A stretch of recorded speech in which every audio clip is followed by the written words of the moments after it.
Hello everyone, welcome to my YouTube channel. আজকে আমার সাথে একটা স্ক্যাম হয়ে গেল। এই পার্সেলটা নিয়ে আমি অনেক বাবাকে গিফট করার জন্য আমি অর্ডার করেছিলাম ফ্লিপকার্ট থেকে।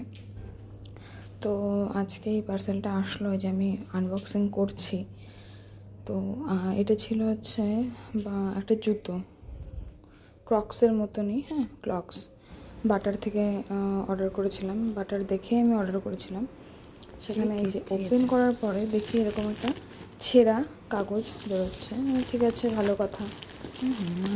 তারপরে পুরোটা আনছি, এইটুকু শুধু ছেঁড়া না, পুরোটাই ছেঁড়া, একদম অদ্ভুত। আমরা ভাবতেও পারিনি।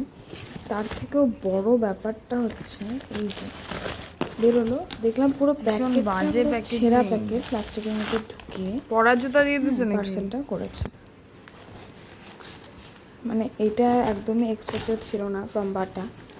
তার থেকেও বড় কথা প্রাইসটা এখানে লেখা আছে 399 থেকে, এটা নিয়েছি 414 টাকা দিয়ে। ভাবো, পুরো স্ক্যাম হয়ে গেল আমার সাথে।